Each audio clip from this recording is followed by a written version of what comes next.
ప్రతిభ ఎవరి సొత్తు కాదని, పేదరికం ప్రతిభకు అడ్డురాదని ఇద్దరు బుడతలు నిరూపించారు.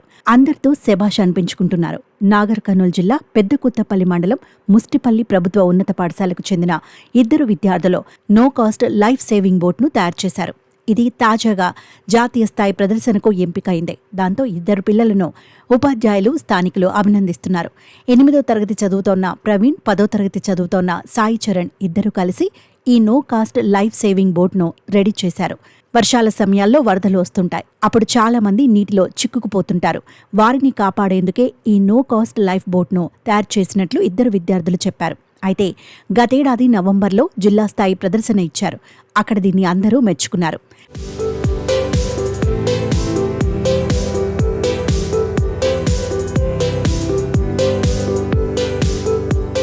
డిపార్ట్మెంట్ స్కూల్ ఎడ్యుకేషన్ లీటరీస్ వారు నిర్వహించిన స్కూల్ ఇన్నోవేషన్ మారథాన్ అంతర్జాల పోటీలలో దేశవ్యాప్తంగా 1500 ప్రాజెక్టులు ఎంపిక చేశారు. ఇందులో నాగర్ కర్నూలు జిల్లా నుంచి ప్రవీణ్, సాయి చరణ్ తయారు చేసిన లైఫ్ సేవింగ్ బోట్ జాతీయ స్థాయికి ఎంపికైనట్లు ఉపాధ్యాయురాలు శైలజ తెలిపారు.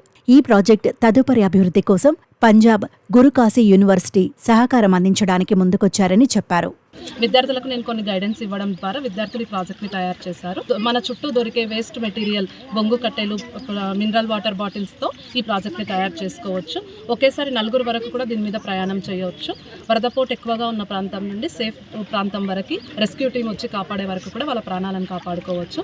ఈ ప్రాజెక్టు గురుకాశీ యూనివర్సిటీ పంజాబ్ వారు దత్తత తీసుకొని ఈ ప్రాజెక్టు డెవలప్మెంట్ కోసం మాకు నిధులు సమకూరుస్తామని తెలియజేయడం జరిగింది. మరియు వరద ప్రాంతం ఎక్కువగా ఉన్న చోట క్యాంపుల రూపంలో ఈ ప్రాజెక్ట్ని వివరిస్తామని వాళ్ళు తెలియజేయడం జరిగింది. ఈ ప్రాజెక్టు తయారు చేయడానికి మాకు గ్రామస్తులు, మా పాఠశాల GHM గారు, మా స్టాఫ్ అందరూ కూడా చాలా సహకరించారు. అందరికీ కూడా పేరు పేరున ధన్యవాదాలు. ఈ బోట్ తయారీకి డబ్బులేవీ ఖర్చు చేయలేదని విద్యార్థులు చెబుతున్నారు. వెదురు బొంగులను అమర్చి వాటి కింద 4 వైపులా నీటి క్యాన్లను ఏర్పాటు చేశామన్నారు. పైన చెక్క పెట్టుకుని కూర్చొని నీటిలో తెడ్ల సాయంతో ముందుకు సాగేలా రూపొందించారు. కూర్చోవడానికి బోట్లో 2 కుర్చీలు కూడా అమర్చారు. బోట్ అదుపు తప్పకుండా పడవ కింద పిరమిడ్ ఆకారంలో కర్రలను ఏర్పాటు చేశారు. దాంతో పడవ ముందుకు సాఫీగా వెళుతుందని చెబుతున్నారు. బోట్ తయారీలో తమకు శైలజ టీచర్ సాయం చేశారని, ఆమె గైడెన్స్ తోనే ఇది సాధించామని విద్యార్థులు చెబుతున్నారు. నేషనల్ లెవెల్కి తీసుకున్నాడు. మేము పంజాబ్లో చేసి ప్రయోగం చూపించాలి. మా టీచర్ సాయంతోనే, సైన్స్ టీచర్ సాయంతోనే మేము ఇట్లా వెళ్ళాము. అందరు మెచ్చుకున్నారు. టీచర్ వల్లనే కట్టెలు కానీ, బొంగు కట్టెలు, బాటిల్స్ కానీ ఇవన్నీ తీసుకొని సింపుల్గా చేసినాం. చుట్టుముట్టు దొరికే వస్తువులతోనే వేసుకోవచ్చు. ఈ ప్రైజ్ వల్ల ఎందుకు ఉపయోగపడుతుంది అంటే చిన్నపిల్లలు, ప్రెగ్నెంట్ లేడీలు, అనారోగ్యంతో ఉన్న వాళ్ళు వీళ్ళందరికీ ఉపయోగపడుతుంది. ఈ ప్రాజెక్ట్ వల్ల ఒక ప్రాణం కాకుండా మాకు సక్సెస్ అవుతుంది. మా టీచర్లు ఇట్లా అందరూ మెచ్చుకున్నారు. ఈ ప్రాజెక్ట్ వల్ల మేము ప్రాజెక్ట్ సక్సెస్ కావాలని కోరుతున్నాం. ఇద్దరు విద్యార్థుల వల్ల ముస్టిపల్లి గ్రామానికి గుర్తింపు వచ్చిందని స్థానికులు సంతోషం వ్యక్తం చేస్తున్నారు.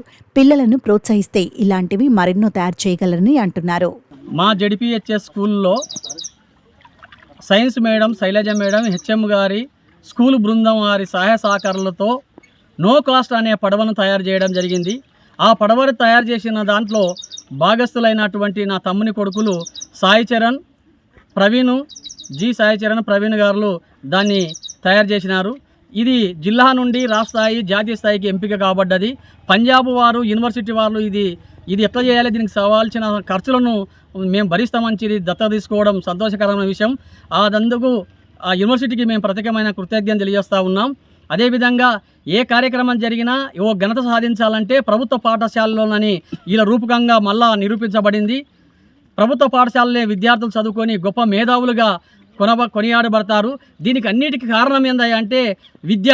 అందుకొరకే అందరూ చదువుకొని ఇట్లాంటి ప్రదర్శనలు, ఇట్లాంటి పెద్ద పెద్ద ఘనతను సాధించి పెట్టాలని కోరుకుంటున్నాం. దీన్ని చేయడం వల్ల మా ముస్టిపల్లి గ్రామానికి, మా కుటుంబానికి మంచి పేరు వచ్చినందుకు మేము ఎంతో సంతోషిస్తున్నాం.